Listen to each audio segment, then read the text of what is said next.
sur. Sur itu batas. Nah ini apa sur yang dimaksud di dalam sholat adalah sur pembatas antara imam dan antara musolli orang yang sholat dengan jarak barisannya, safnya.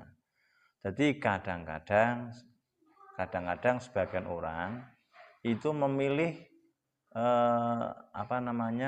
tiang masjid atau tembok atau apa itu dibuat surnya, dibuat batasnya. Lah gunanya sur ini itu istilahnya begini, si makmum atau musolli lah, jangan si makmum, kalau makmum terlalu khusus. Pokoknya musolli, orang yang sholat ini mengatakan bahwa dia sedang sholat dan batas tempatnya dia. Bismillahirrahmanirrahim. Alhamdulillahirabbil alamin wassalatu wassalamu ala asyrofil mursalin sayyidina wa maulana Muhammadin wa ala alihi wa sahbihi ajmain, amma ba'du. Kesempatan ini juga Jumat 11 Jumatul Akhir 1446 Hijriah, tentang sholat jamaah. Ya, begitu pentingnya sholat jamaah itu layaknya orang-orang yang suka jamaah itu ngerti, sepantasnya ngerti batasan-batasan atau tata cara mengikuti jamaah yang muktabar, yang dianggap sah. Imam Ibnu Hajar ya disebutkan oleh Al-Habib Abdullah bin Husain di dalam kitabnya Risalah fi Badil Masail Khafiyah berpendapat bahwa fadilahnya sholat jamaah itu tafutu bil infirad. Artinya pot itu ya tidak direken, tidak dianggap. Jadi artinya jamaah itu bisa tidak dianggap sebagai sholat jamaah apabila al-infirad nganis shaf. Al-infirad nganis shaf niku artinya memisah dari barisan. Ya, kalau kita ketahui barisan sholat ya kira-kira 2 dhira ya, atau sak dhira. Kalau sak dhira Abi memahami sak hasta, sak lengan.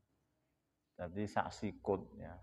Atau sak lengan misalnya dari pundak hingga ini yes, kira-kira sak gini kan ya. Lencang kanan ya istilahnya ya.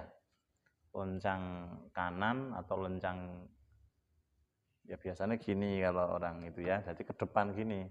Nah, ini sak dhira sak lengan, berarti batasane shaf adalah sak dhira. Sak dhira niku sak lengan. Lah sak lengan itu Abi kurang memahami apakah sak sikut ini sak gini setengah meter atau sak lengan gini. Sak lengan dari pundak ke tangan gini ya kira-kira 80 hingga 90 mungkin senti. Itu ya begitulah kira-kira. Jadi hanya saja Habib enggak memahami dhira yang dimaksud adalah sak sak sikut apa sak lengan. Kalau dhira itu sak sikut kalau sepaham Abi nggih. Sak sikut itu dari sikut ke ujung jari itu sak dhira. Ya kalau kita yang biasa ketahui, yang biasa kita ngerti ya, kalau barisan shaf niku ya sak lengan itu. Jadi kalau kita mau runtut, kalau kita akan buktikan ya coba barisan sholat itu kan sak lengan itu. Jadi sak gini ya. Jadi sak gini itu kalau sak gini terlalu dekat sama barisan depannya atau imamnya. Berarti ya sak lengan lah kira-kira nggih. Ya sak lengan itu nggih, sak lengan itu. Ini makmum karo imam atau shaf satu dengan yang lainnya kok lebih jaraknya lebih dari 3 lengan, 3 dhira, maka kepotan atau tidak termasuk tidak tidak dianggap jamaah. Artinya harus dekat. Ini bisa diartikan jamaah niku harus dekat sama dekatnya gitu. Namanya saling menjauh kok disebut jamaah ya tidak pas. Nah itu jangan sampai kurang ya. Jangan sampai lebih daripada 3 dhira' tanpa ada uzur. Lah kecuali ada uzur misalnya bangunan satu dengan yang lainnya, misalnya di tengah-tengah jalan atau gimana kan jadi panjang itu. Ya itu ya darurat namanya itu. Artinya misalnya satu masjid itu ya seperti soft yang biasa itu, seperti itu batasannya. Kalau dekatnya nyundul pokoknya makmum buri karo makmum ngarep sop awal dan sop kedua jadi nyundul yang kedua kan. Kalau sak lengan enggak nyundul.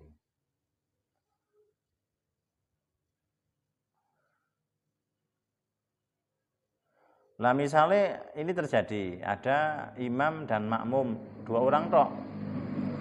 Niki si makmum gimana carane ya si makmum itu berdiri atau posisinya di sebelah kanannya si imam. Fi jihatil yamin di arah kiri. Kalau orang 2 berarti di arah kanan dan kiri. Kayak gitu, ya.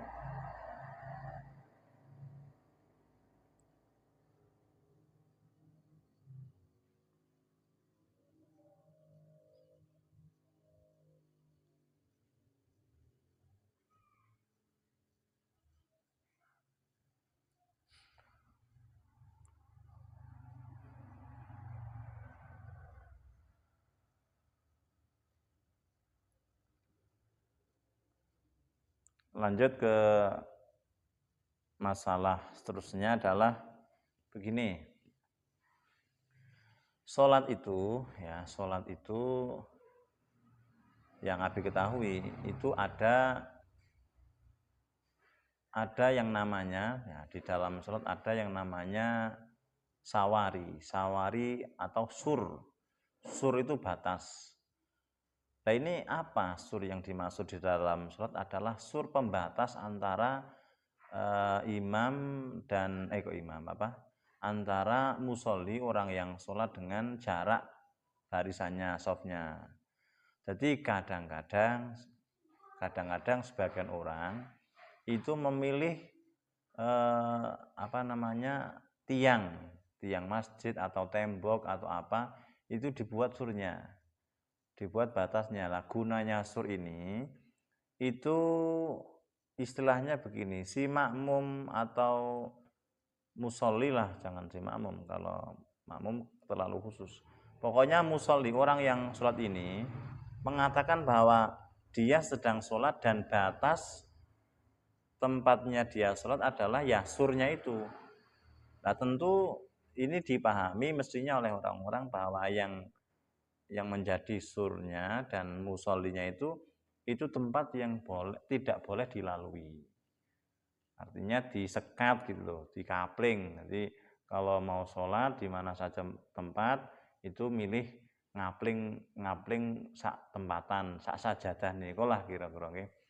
Jadi artinya apa? Orang-orang yang tidak sholat tidak boleh menginjak tempat sholatnya, tidak boleh menginjak atau melewati depan orang yang sedang sholat, karena sudah dikapling, sudah dibatasi pakai sajadah itu. Atau misalnya enggak sedekah, ada yang pakai batu, ada yang pakai benda apa saja, yang penting bagi orang yang tidak sholat itu tahu bahwa itu adalah batasan lokasi dia sholat. Kalau sudah tahu dibatas kok dilewati depannya, ada orang lewat di depannya, tahu kalau si orang ini sedang sholat, maka ya dipukul atau diapa. Sampai ada hadis yang nopo jenengane yang dawan itu setan yang berjalan di depan orang yang sholat itu setan. Bahkan ada yang bilang boleh dibunuh itu. Kemudian pendapat para kiai nggih, ya diceritakan di dalam kitab ini, kitab karangan Habib Abdullah. Hukumnya sholat menggunakan sur batas napa namine? As-shalat baina sawari bahasan niku. As-shalat baina sawari, salat di antara beberapa batas, beberapa sur niku diperkhilafkan kemakruhannya. Ada yang bilang itu tempat sholatnya jin, suatu tempat yang digunakan untuk melakukan sholat oleh jin. Jadi jinnya senangan yang sur-sur itu makruh. Ya pokoknya itulah, kalau gunane sur adalah untuk mengetahui orang yang tidak sholat itu nggak boleh dilalui, nggak boleh dijalani, ya kayak gitu ya perlu, sebab engko nek ora dibatas nganggo sur mau niku njur membahayakan orang yang lewat. Kan hukumnya kan boleh dipukul, boleh dibunuh itu.